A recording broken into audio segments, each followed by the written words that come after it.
কল্পনা চাওলা হ'ল ভাৰতবৰ্ষৰ প্ৰথমগৰাকী মহিলা যিয়ে নেকি মহাকাশলৈ যাত্ৰা কৰিছিল।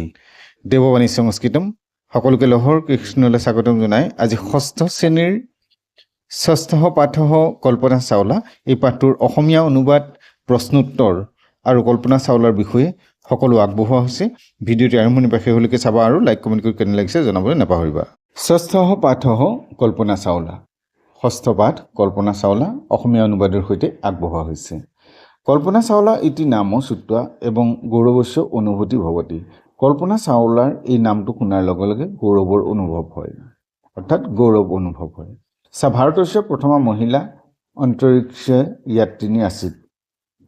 তেওঁ ভাৰতৰ প্ৰথম মহিলা মহাকাশচাৰী আছিল। কল্পনাৰ জন্ম হাৰিয়ানা ৰাজ্যস্য কৰ্ণাল নগৰী 1 জুলাই নৱদশ শততম 62তমে বৰ্ষে অৱভূত। তেওঁৰ জন্ম হৈছিল 1962 চনৰ 1 জুলাইত হাৰিয়ানাৰ কৰ্ণালত। তস্যাঃ পিতু নাম বনাৰসী দাস মাতুঃ চ নাম সংযোগিতা দেৱী আছিল। তেওঁৰ দেউতাকৰ নাম আছিল বনাৰসী দাস আৰু মাকৰ নাম আছিল সংযোগিতা দেৱী। তস্যাঃ পিতা ব্যৱসায়ং কৰোতি স্ম। তাইৰ দেউতাকে ব্যৱসায় কৰিছিল। কল্পনাৰ প্ৰাৰম্ভিক শিক্ষা কৰ্ণালস্থিতে ট্ৰুগলবাল নিকেতনে অৱভূত। কল্পনাৰ প্ৰাথমিক শিক্ষা কৰ্ণালত থকা ঠাকুৰবাল নিকেতনত হৈছিল। তদনন্তৰং সা পঞ্জাৱ অভিযান্ত্ৰিকী ইঞ্জিনিয়াৰিং মহাবিদ্যালয়ত বৈজ্ঞানিকী অভিযান্ত্ৰিকী ইঞ্জিনিয়াৰিং বিষয়ে উপাধি প্ৰাপ্তৱতী। ইয়াৰ পাছতে পাঞ্জাৱ কলেজ অফ ইঞ্জিনিয়াৰিঙৰ পৰা এৰনটিকেল ইঞ্জিনিয়াৰিঙত ডিগ্ৰী লাভ কৰে। সা বাল্যকালাদেৱ বায়ুযান নিৰ্মাণে ৰুচি ধাৰয়তি স্ম। তাইৰ সৰু অৱস্থাৰ পৰা বাল্যকালৰ পৰাই আকাশীযান নিৰ্মাণত ৰুচি আছিল। বৈজ্ঞানিক অভিযান্ত্ৰিকী ইত্যস্য উপাধি প্ৰাপ্ত সা আমেৰিকাং গতৱতী। ইয়াৰ পাছতে এৰনটিকেল ইঞ্জিনিয়াৰিঙৰ ডিগ্ৰী লাভ কৰি আমেৰিকালৈ যায়। চাওলায়া অনুসন্ধানেছ প্ৰাৰম্ভ নাছা এইমছ ইতি অনুসন্ধান কেন্দ্ৰে অৱভূত। চাওলাৰ গৱেষণা আৰম্ভ হৈছিল নাছা আমেন্সৰ পৰা। টেক্সাছ বিশ্ববিদ্যালয় সা উড্ডয়নস্য প্ৰশিক্ষণং প্ৰাপ্তৱতী। টেক্সাছ বিশ্ববিদ্যালয়ত তাই উৰণৰ প্ৰশিক্ষণ লয়। কল্পনা চাওলা সৰ্বপ্ৰথম নৱদশ শততম সপ্তদশতমে বৰ্ষে নাছা দ্বাৰা প্ৰেষিত অন্তৰিক্ষযানে অন্তৰিক্ষস্য যাত্ৰাম অকৰোত। কল্পনা চাওলাই প্ৰথমবাৰৰ বাবে 1997 চনত নাছাই প্ৰেৰণ কৰা মহাকাশযানেৰে মহাকাশলৈ যাত্ৰা কৰিছিল। দ্বিতীয়বাৰং কলম্বিয়া ইত্যনেন অন্তৰিক্ষযানেন যাত্ৰাং কৃতৱতী। দ্বিতীয়বাৰৰ বাবে তেওঁ মহাকাশযান কলম্বিয়াত যাত্ৰা কৰিছিল এবং যাত্ৰা তস্যা জীৱনস্য অন্তিম যাত্ৰা ৰূপেণে পৰিণীত হয়। এই যাত্ৰা তেওঁৰ জীৱনৰ অন্তিম যাত্ৰা হিচাপে পৰিণত হৈছিল। তকনিকৃত ত্ৰিবংশত মধ্যে এব 1 জানুৱাৰী 2017তমে বৰ্ষে তস্যা অন্তৰিক্ষযানং দুৰ্ঘটনাগ্ৰস্ত অভৱত। ইয়াৰ পাছতেই 2003 চনৰ 1 জানুৱাৰীত কাৰিকৰী বিজুতিৰ মাজতে তেওঁৰ মহাকাশযান দুৰ্ঘটনাগ্ৰস্ত হয়। অস্যাং দুৰ্ঘটনাই কল্পনা চাওলা অপি আকস্মিক মৃত্যু অভৱত। এই দুৰ্ঘটনাতে কল্পনা চাওলাৰ আকস্মিকভাৱে মৃত্যু হয়। তস্যা অভিমতম আছিল ইয়াত বিপৰীতং পৰিস্থিতিটো অপি জনাঃ স্বকীয়ং স্বপ্নং সাকাৰং কৰ্তুং শক্নোমতি। প্ৰতিকূল পৰিস্থিতিটো মানুহে নিজৰ সপোন বাস্তৱায়িত কৰিব পাৰে বুলি তাইৰ বিশ্বাস আছিল। তস্যা সন্দেশঃ আছিল বয়ং প্ৰকৃত্যাঃ ধ্বনি শুনুয়াম শ্ৰিয়াং সুকুমলাং পৃথিৱী ৰক্ষেমঃ। তাইৰ বাৰ্তা আছিল আহক আমি প্ৰকৃতিৰ শব্দ শুনি আমাৰ কোমল পৃথিৱীখনক ৰক্ষা কৰোঁ। এয়া আছিল কল্পনা চাওলাৰ বিষয়ে। গতিকে ইয়াৰ পিছতে আমি প্ৰশ্নসমূহ আলোচনা কৰিছোঁ। প্ৰশ্নখিনি চাবা। অভ্যাস এতেষাং প্ৰশ্নানাম উত্তৰাণি লিখত। ক কল্পনা চাওলা কা আছিত? উত্তৰম কল্পনা চাওলা ভাৰতস্য প্ৰথমা মহিলা অন্তৰিক্ষ যাত্ৰিনী আছিল। খ খ কল্পনায় জন্ম কুতভবত উত্তরম কল্পনায় জন্ম হারিয়ানা রাজ্যস্য कर्नाल नगरे अभवत् कल्पनायाः पिता कः आसीत् कल्पनायाः पिता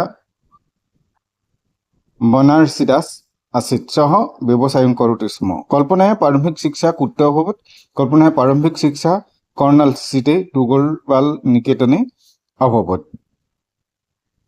अनुसन्धान कार्यार्थं सा कुत्र गतवती उत्तरम् अनुसन्धान कार्यार्थं सा अमेरिकां गतवती नासा एम्स इति अनुसन्धान केन्द्रे तस्याः अनुसन्धानस्य प्रारम्भः अभवत् कल्पना कदा सर्वप्रथम अन्तरिक्षस्य यात्राम् अकरोत् उत्तरं कल्पना सर्वप्रथम नवदशशततम सप्तनवतितमे वर्षे अन्तरिक्षयात्राम् अकरोत् स कल्पना चावला कदा दिवङ्गतः उत्तरम् 1 फेब्रुवारी 2003 वर्षे तस्याः अन्तरिक्षयानस्य दुर्घटनाकारणात् सा दिवङ्गतः ইয়াত তলত উল্লেখ আছে বিশেষকৈ 1 জানুৱাৰী লিখা আছে প্ৰকৃততে হ'ব লাগিছিল 2 ফেব্ৰুৱাৰী কল্পনায়া সন্দেশः कः आसीत् उत्तरं तस्य सन्देशः आसीत् वयं प्रकृत्याः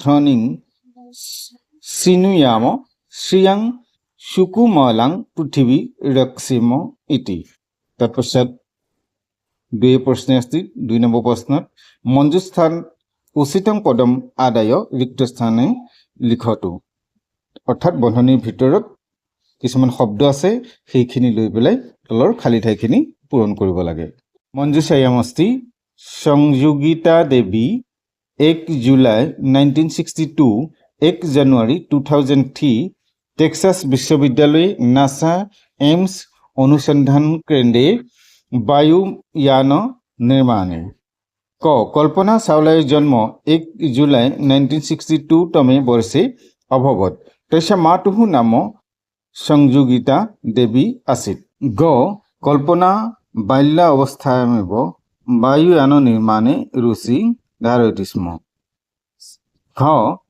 चावलाया अनुसन्धानस्य प्रारम्भः नासा एम्स अनुसन्धान केन्द्रे अभवत् ङ कल्पना उड्डयनस्य टेक्सास विश्वविद्यालये प्राप्तवती च कल्पनायाः अन्तरिक्षयानं 1 जनवरी 2003 तमे वर्षे दुर्घटनाग्रस्तम् अभवत् 3 নম্বৰত আছে উদাহৰণ অনুসাৰম এতেসাং প্ৰদানাং বিভক্তি বচনং চ লিখত উদাহৰণ এটা দিয়া হৈছে এই অনুসৰি তাৰ বিভক্তি আৰু বচন লিখিব লাগে একোটাকৈ শব্দ দিয়া হৈছে পদ দিয়া হৈছে চাওলায়াহা বিভক্তি হৈছে ষষ্ঠী বিভক্তি একবচন তেন ধৰণে বাকিখিনি কৰিব লাগে চাইজোৱা গৌৰৱস্য ষষ্ঠী একবচনম মাতুহু পঞ্চমী বা ষষ্ঠী বিভক্তি দুইটাতে হয় একবচনম निकेतने सप्तमी विभक्ति एकवचन महाविद्यालयम द्वितीय विभक्ति एकवचनम अंतरिक्षस्य षष्ठी विभक्ति एकवचनम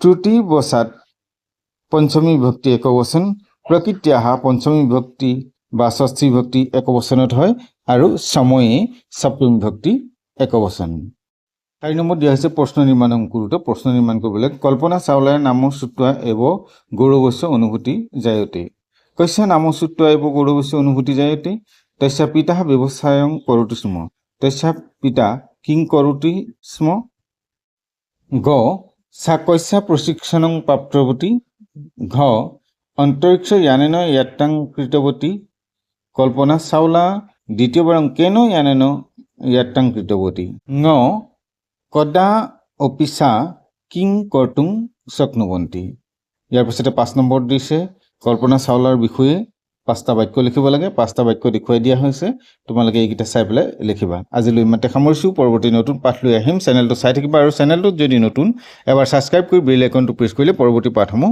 লগে লগে লাভ কৰিবা নমো নমঃ